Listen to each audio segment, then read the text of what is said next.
Only 38% of Europeans now say they trust the United States to do the right thing in global affairs. That's according to Pew Research 2024.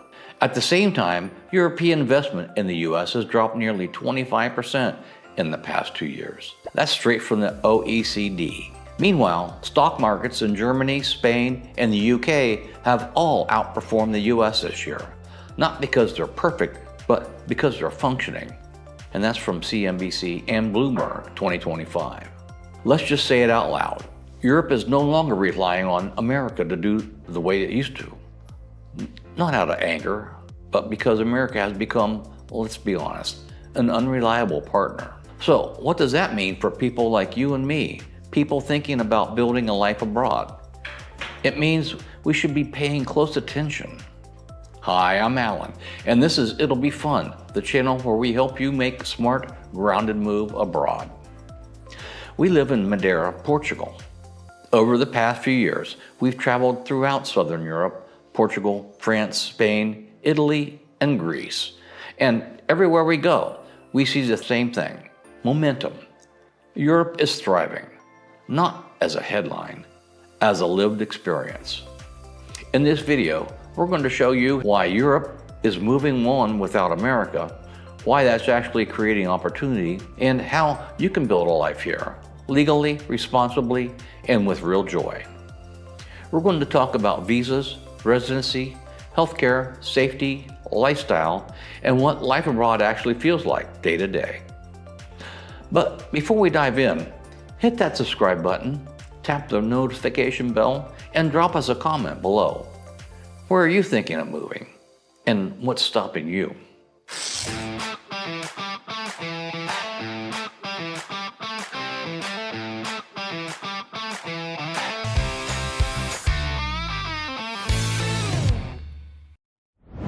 Part 1. Why Europe is done waiting on America.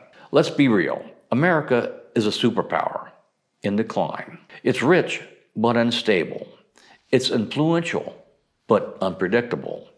It calls itself a leader, and yet keeps ghosting its allies, pulling out of treaties, and treating diplomacy like a season of reality TV. And Europe has noticed. They're not slamming the door. They're just building without waiting for anyone else. Whether it's trade, diplomacy, or tech, Europe is done waiting. Over the past decade, Europe has quietly built a trade strategy that no longer centers on the U.S. They signed major agreements with Japan, Vietnam, Australia, New Zealand, and even Mercosur, the South American bloc. These deals were negotiated and finalized without U.S. involvement. And honestly, the U.S. wouldn't have joined if it was invited. This isn't new in 2025. It's the result of years of Europe choosing long-term, stable partnerships over the unpredictability of American trade policy. And while Europe opens new markets, builds regional supply chains, and strengthens ties with Asia, the U.S. is still stuck debating tariffs, even on its own allies. Meanwhile, foreign investment is shifting too. European capital is moving towards Asia and staying within Europe itself, while U.S.-bound investment from the EU has dropped sharply since 2022. So no, this isn't a reaction to one election. It's the result of a long process of Europe realizing it needs to lead for itself. Part 2. Our real-life experiences. Let me show you what it looks like in real life. We live in Madeira, Portugal, and the island isn't just surviving, it's building. There are construction crews working daily. Restaurants are expanding. Locals and foreigners are investing in the future. New roads, hospitals, and schools. It's not chaotic. It's intentional. A few weeks ago, we visited Porto in the north of Portugal. And again, the cranes were up. The cafes were full. The streets were clean. I walked into a local bookshop where the owner told me business is up. And not because of tourism, because locals were spending again. Lisbon is busy year-round, still moving and growing.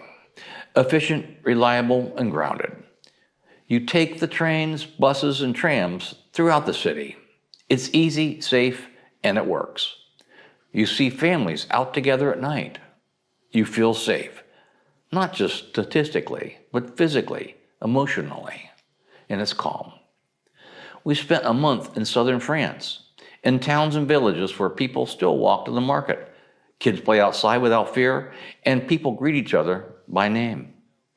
There are no culture wars, just life. Europe is thriving, not just economically, but socially. It's not all wine and sunsets. It's taxes, language learning, and adapting. But if you're willing to integrate, it gives back so much more. Part 3, daily life in Europe. So what's it actually like? Let me give you a typical day. We wake up to the sunshine. We walk to a local cafe. The staff knows our names by heart. We sit outside, drink coffee, and talk, not scrolling. Groceries are a 3-minute walk. Fresh bread, local produce, real food, no chemicals, no triple packaging, and no stress. We get work done in the afternoon. We're remote, like many of you might be. And when we're done, we take a walk by the sea, or meet friends, or just read. And here's the wild part. We do all this without feeling exhausted. Europe isn't slower because it's lazy. It's slower because it's smarter. The system is designed around living, not just surviving. Part 4, healthcare, safety, and responsible immigration. Now let's talk logistics and responsibility. If you're moving from the US or anywhere, here's what we think is a must and why. First, buy private health insurance. Don't be cheap. We use it. It's affordable and it's excellent. And it's the right thing to do. If you are not from here to burden the system, you are not going to integrate into it. Second, have enough income and a real emergency fund.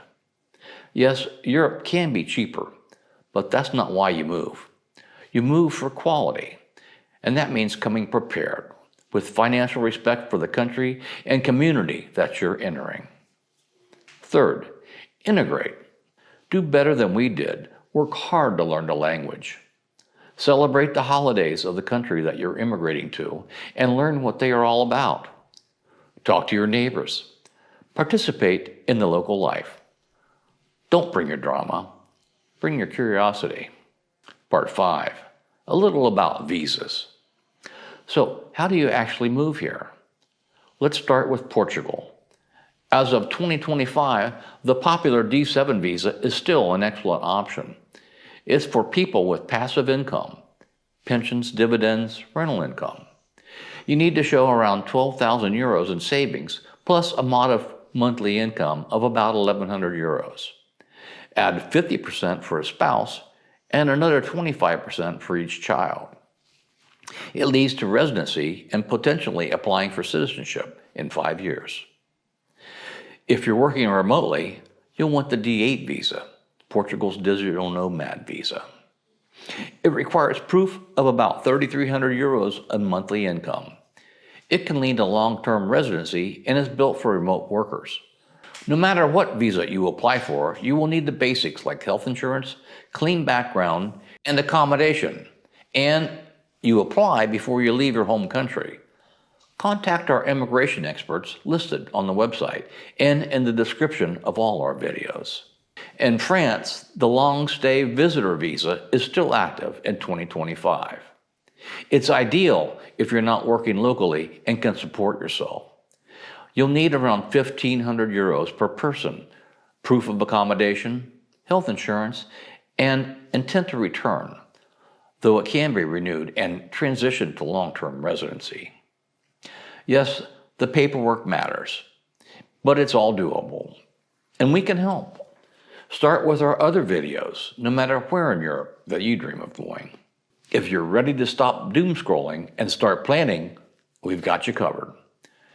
You can join our monthly virtual meetups. They're friendly, fun, and full of people just like you. You can download our Ultimate Moving Abroad program. It's everything that we've learned, step by step. You can book a one-on-one consult and we'll walk you through your goals, budget, and best options for 2025. Get you connected with the right experts. And you can sign up for our free newsletter. It's full of fresh updates, expat stories, and real guidance from the ground. Every single link is in the description. The world is shifting, and Europe is shifting too, in a direction that feels steady, human, and hopeful. This isn't about running away. It's about building something better, something freer, calmer, and more alive. You don't need to wait. You just need to plan and a little courage. Maybe we should have done this sooner. Maybe you should have done this sooner as well. This is It'll Be Fun. I'm Alan, and this is the new adventure, and it's really fun.